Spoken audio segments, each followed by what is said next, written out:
Welcome to Aadya TV. ఇప్పుడు మనము ప్రజాభవన్ దగ్గర ఉన్నాము. ఇక్కడ ప్రతి శుక్రవారం మాత్రం ఇక్కడ ప్రభుత్వం ఆధ్వర్యంలో ప్రభుత్వం ఏర్పాటు నుంచి కూడా ఇక్కడ ప్రజావాణి నిర్వహించడం అనేది జరుగుతుంది. దాదాపుగా 15 నెలల నుంచి కూడా ఇక్కడ ప్రజావాణి అంటే రాష్ట్రంలోని వివిధ జిల్లాల నుంచి మారుమూల ప్రాంతాల నుంచి కూడా ఇక్కడ ప్రజలు రావడం అనేది జరుగుతుంది. ఇక్కడ అర్జీలు అర్పించుకుంటారు. ఇప్పుడు మనం చూస్తున్నాము ఇక్కడ ఎంట్రన్స్ ఉంటుంది. ఇక్కడ ఎంట్రన్స్లో ఫస్ట్ బీఆర్ఎస్ ప్రభుత్వం ఉన్నప్పుడు ఇక్కడ కంచెలు ఉన్నాయని కూల్చేసిన వాళ్ళు ఇప్పుడు మళ్ళీ కూడా ఇక్కడ మీడియాకు పాయింట్ అని చెప్పేసి కంచెలు వేయడం అనేది జరిగింది. అక్కడ ఎంట్రీ ఉంటుంది.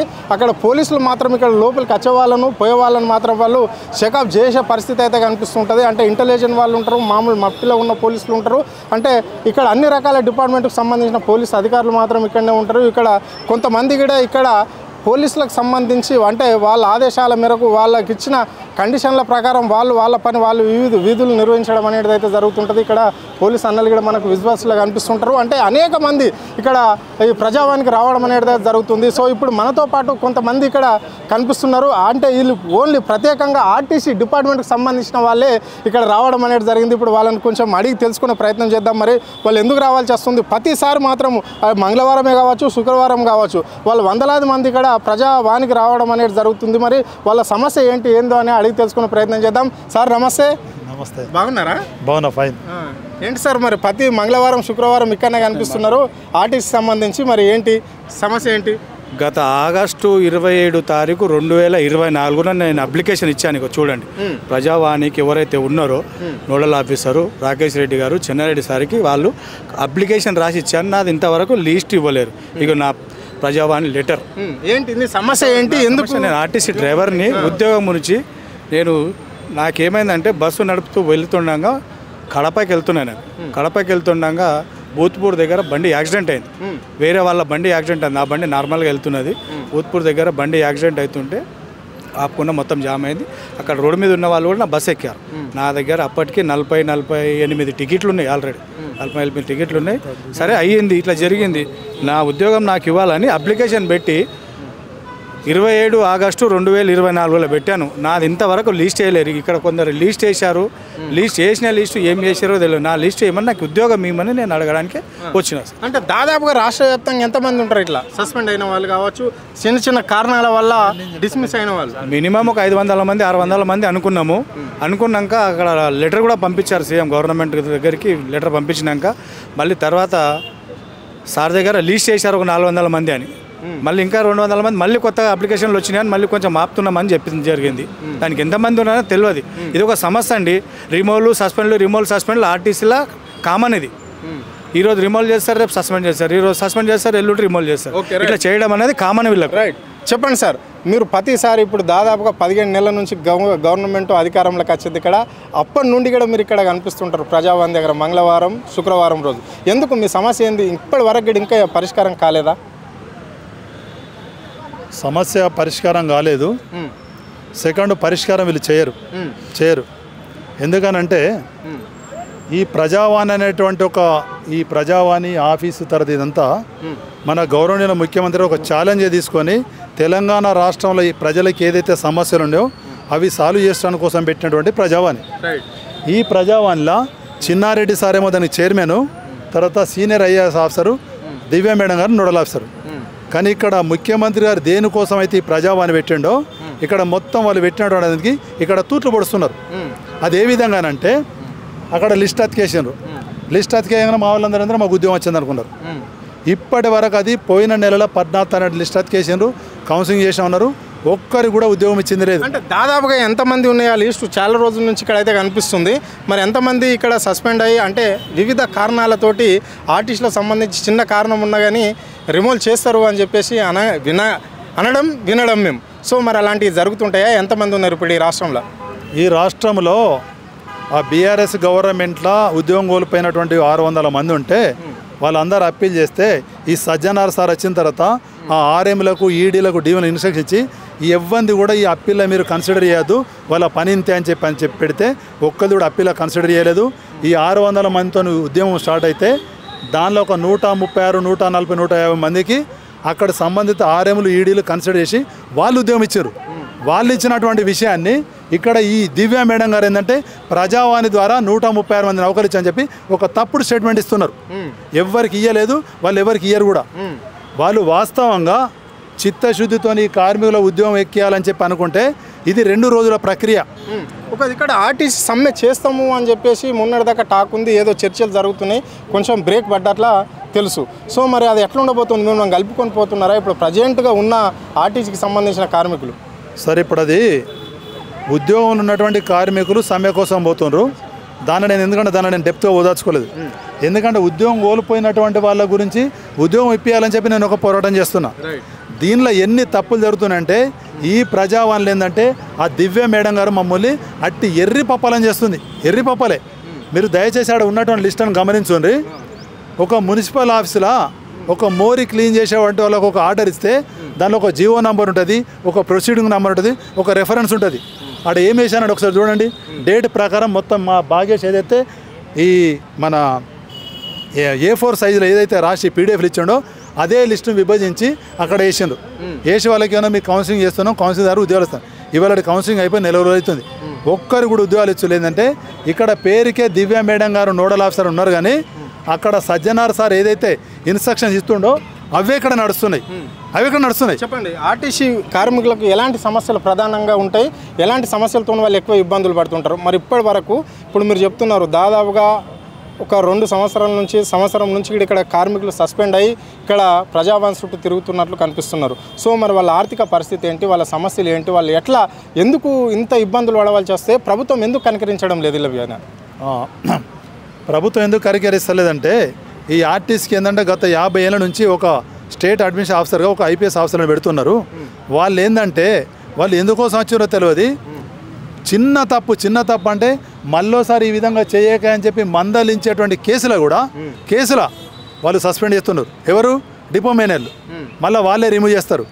చేసిన తర్వాత నెక్స్ట్ మాకు ఏముంటుంది? అతని పైన డిప్యూటీ RM, అతని పైన రీజనల్ మేనేజరు, అతని పైన ఎగ్జిక్యూటివ్ వాళ్ళకి అప్పీల్ చేస్తే అప్పీలలో కూడా ఏంటంటే కేవలం ఈ సజ్జనాస్తారు భయానికి మన వీళ్ళకి అప్పీలేట కన్సిడర్ చేస్తే మనల్ని ఎక్కడ మన మీద బాగా అని చెప్పి ఆ భయానికి మొత్తం మంది అప్పీలు కొట్టిపడేస్తున్నారు. ఎందుకు అసలు? మరి వేరే ఇప్పుడు మన తెలంగాణ రాష్ట్రంలో చాలా డిపార్ట్మెంట్లు ఉన్నాయి. పంచాయతీరాజ్ ఉంది, రెవెన్యూ ఉంది, హెల్త్ ఉంది, తర్వాత ఇరిగేషన్ ఉంది, పోలీస్ ఉంది, ఎన్నో ఆ డిపార్ట్మెంట్లలో మీరు చూడండి, చిన్న ఒక మెమో ఉద్యోగస్తునికి ఇవ్వాలంటే వాళ్ళు వెనక ముందు అవుతారు. అదే ఆర్టీసీ విషయానికి వస్తే ఏకంగా ఛార్జ్షీట్ ఇచ్చి రిమూవ్ చేసి పడేస్తున్నారు. చిన్న కంప్లైంట్. ఇప్పుడు మేమేమి డిసైడ్ చేసుకున్నామంటే ఇక భవిష్యత్తులో ఆర్టీసీలో ఈ రిమూవ్ అనేటువంటి వాడే ఉండదు. ఎందుకు రిమూవ్ కావాలి? అసలు రిమూవ్ చేసే హక్కు వీళ్ళకి ఎక్కడిది? భారతదేశంలో ఏదైతే రాజ్యాంగం ఉందో రాజ్యాంగం కలిపి హక్కు ప్రకారం మేము ఉద్యోగం ఎక్కితే మమ్మల్ని మీరు ఎట్లా రిమూవ్ చేస్తారు? అట్లా రిమూవ్ చేయాలంటే ఫస్ట్ మిమ్మల్ని రిమూవ్ చేయాలి కదా. ప్రజాప్రభుత్వం ఇది. ప్రజాప్రభుత్వంలో ఇప్పుడు అనేక హామీలు ఇవ్వడం అనేది జరిగింది. అందులో మీరు కూడా ఉన్నారు, ఆర్టీసీకి సంబంధించిన వాళ్ళు ఉన్నారు, ఉద్యోగం కోల్పోయిన వాళ్ళు, సస్పెండ్ అయిన వాళ్ళకి కూడా వెంటనే ప్రభుత్వం అధికారంలోకి వస్తే అందరికీ ఉద్యోగాలు ఇస్తామని చెప్పేసారు. మరి ఇప్పటికీ 15 నెలలు అవుతుంది. 15 నెలల నుంచి కూడా ప్రభుత్వం పట్టించుకోకపోతే మీ పరిస్థితి ఏంటి? ప్రభుత్వం ఆ సమస్య పట్టించుకొనే ప్రభుత్వం రెస్పాండ్ అయ్యి అంటే మన గౌరవనీయ పొన్నం ప్రభాకర్ రవాణా మంత్రి గారు ప్లస్ ముఖ్యమంత్రి గారు పట్టించుకొనే వీళ్ళ సమస్య సాల్వ్ చేయని చెప్పి ఒక 3 మెన్ కమిటీ వేస్తే ఆ 3 మెన్ కమిటీ ఉన్నటువంటి ఆ సంజయ్ కుమార్ సార్ కూడా ఏంటంటే ఆ 3 మెన్ కమిటీలో ఈ మేడం గారు కూడా ఒక మెంబర్. ఈ మేడం గారిని మెంబర్గా పెట్టిన దానికి వీళ్ళకి ఎట్టి పసి ఉద్యోగాలు ఇచ్చేదే లేదు, మనం ఈయన ఇయ్యద్దని చెప్పి ఈ మేడం గారు మెంబరు, ఆ సారేమో దీన్ని కనున్నారు. ఇద్దరు మొత్తం మాట్లాడుకొని పిచ్చోళ్ళలాగా వచ్చినప్పుడల్లా ఒక సమాధానం, ప్రతి వచ్చినసారి 1 వీక్ అని చెప్పి ఇట్లా తిప్పుతున్నారు. ఇప్పుడు నేనేమంటున్నా అంటే చిన్న తప్పుకి కార్మికులను రిమూవ్ చేసి మీరు రోడ్ వేసారు కదా, ఆ విషయానికి వస్తే మిమ్మల్ని రిమూవ్ చేయాలి ఫస్ట్. ఎందుకు రిమూవ్ చేయాలంటే ఉదాహరణకు ఇతను డ్రైవరు, ఇతని నైపుణ్యంతో ఆర్టీసీ ఏందని తిరిగి డ్రైవర్ ఉద్యోగం ఇచ్చింది. అతను బస్సు రొప్పగలడు, బస్సును తీసుకు ఆ డ్రైవింగ్ విషయంలో ఆయనకి ఏదైనా తప్పతే మీరు అతను చర్య తీసుకోవాలి. మరి ఆ డ్రైవర్ చేసేటువంటి డ్రైవర్తో పాటు నువ్వు కండక్టర్ కూడా చేయాలి, చేయకపోతే నీ సంగతి చూస్తాం బిడ్డ అని చెప్పి కండక్టర్ చేసే డ్యూటీ కూడా వీళ్ళకు మిషన్లు ఇచ్చి కండక్టర్ డ్యూటీ చేస్తే వీళ్ళకి ఎందుకంటే కండక్టర్స్ అయితేనేమో వాళ్ళకు 10th పైన క్వాలిఫికేషన్ ఉంటుంది. డ్రైవర్లకి ఏంటంటే వాళ్ళు 6th 7th వాళ్ళు 10th లోపల ఉంటారు.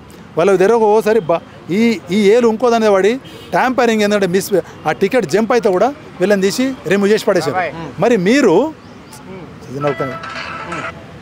మీరు ఒక డ్రైవర్ కండక్టర్ ఉద్యోగం చేసిన మీ తప్పు కదా.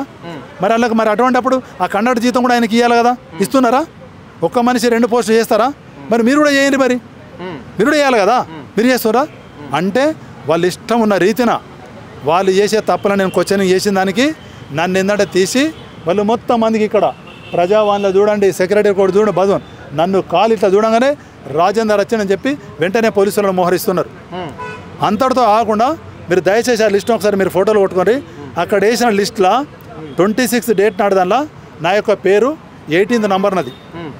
నన్ను ఏం చేసిండ్రు, నువ్వు ఎందుకంటే ఈ కౌన్సిలింగ్ పోవడానికి వీల్లేదు, నువ్వు చైర్మన్ దగ్గరకు పోవాలన్నారు.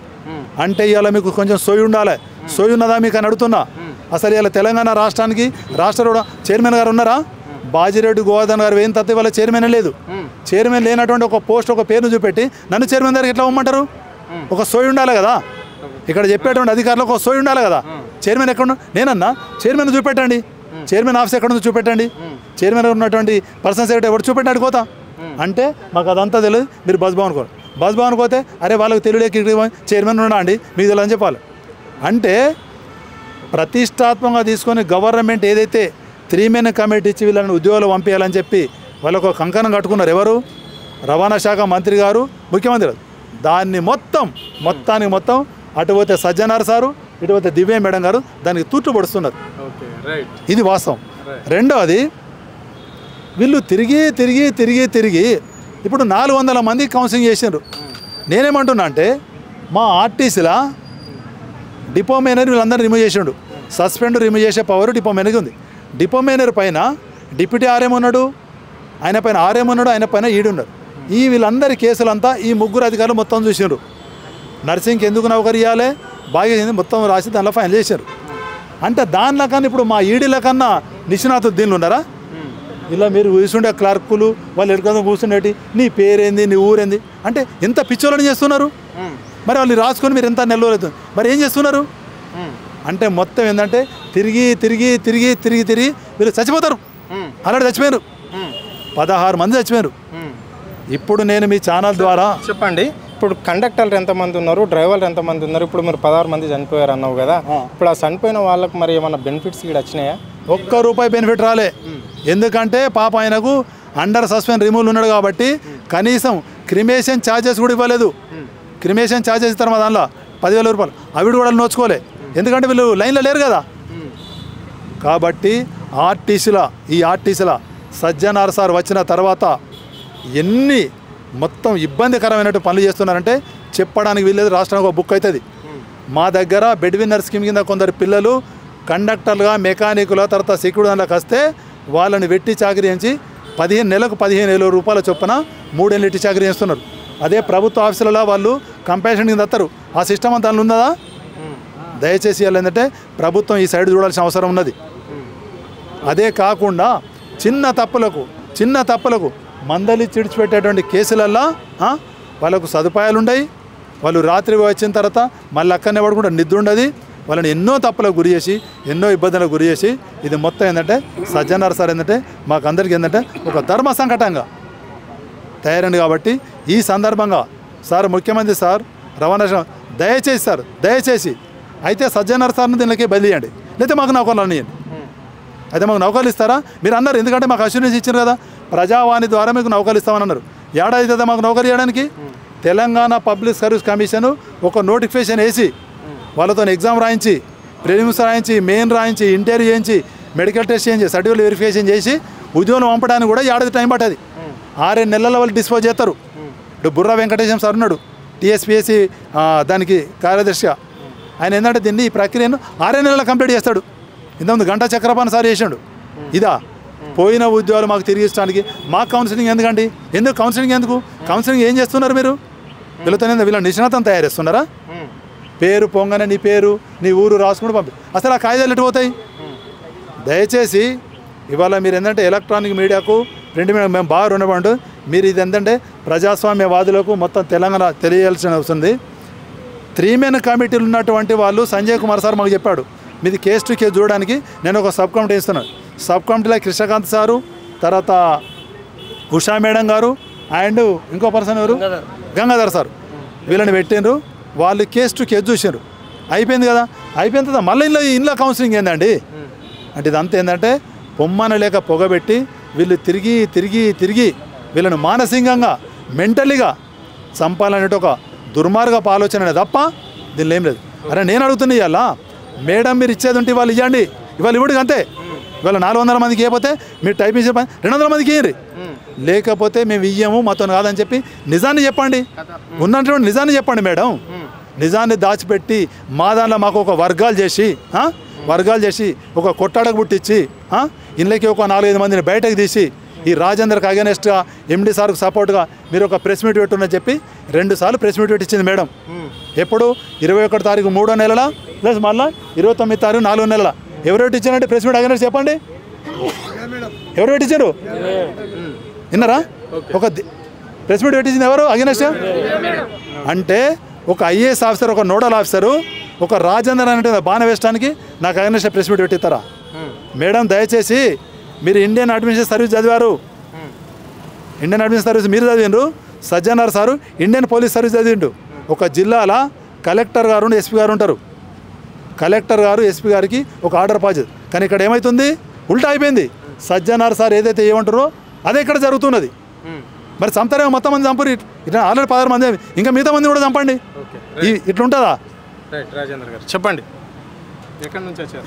నేను సత్తుపల్లి నుంచి వచ్చానండి, ఖమ్మం రీజియన్ సత్తుపల్లి. నా పేరు వై ప్రసాదరావుని.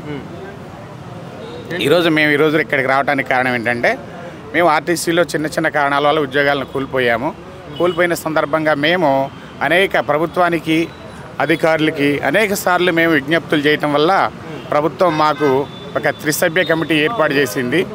ఆ త్రిసభ్య కమిటీ అనేది ఈ రోజున మాకు వాళ్ళ యొక్క సిఫార్సుల మేరకు ప్రభుత్వం ఒక జీవో కూడా జారీ చేయటం అనేది జరిగింది. అయితే ఆ జీవో జారీ చేసిన సందర్భంగా ఈ సందర్భంగా మేము తెలియజెప్పేది ఏంటంటే ప్రభుత్వానికి, కాంగ్రెస్ ప్రభుత్వానికి కానీ సీఎం రేవంత్ రెడ్డి గారికి కానీ ఈ ప్రజాభవన్లో ప్రతి మంగళవారం శుక్రవారం ప్రజావాణి కార్యక్రమం అనేది ఏర్పాటు చేయడం అనేది మాకు ఒక వరం లాంటిది. కాబట్టి కాంగ్రెస్ ప్రభుత్వానికి సీఎం రేవంత్ రెడ్డి గారికి మేము మా యొక్క కృతజ్ఞతలు తెలియజేస్తున్నాం మీ ఛానల్ ద్వారాగా. సరే, అయితే మాకు ఒక జీవో జారీ చేయటం అనేది జరిగింది. ఆ జీవో జారీ చేశారు కానీ ఉద్యోగాలు ఇవ్వట్లేదు. ఈ జీవో జారీ చేసింది అనే విషయాన్ని మేము గత 10 రోజుల క్రితమే విన్నాము, మేడం గారు మాకు చెప్పారు. కానీ ఆ తర్వాత అక్కడి నుంచి ముందుకు జరగట్లా. అసలు జీవోలో ఏమున్నది, ఎంతమందికి ఇచ్చారు, లేదా అంటే రాష్ట్ర వ్యాప్తంగా ఎంతమంది ఉన్నారు? రాష్ట్ర వ్యాప్తంగా మాలాంటి వాళ్ళైతే మేమందరం కలిసి తిరిగింది మాత్రం ఒక 500-600 మంది మాత్రమే తిరిగాము. నిజానికి ఎక్కువ మంది ఉన్నారు, వాళ్ళు ఎక్కువ మందే ఉన్నారు. దాదాపుగా 1000 నుంచి 1300-1400 వరకు ఉండొచ్చు. కానీ మేమంతా కలిసి ఒక జట్టుగా తిరిగింది మాత్రం ఒక 600 మంది మాత్రమే. రైట్.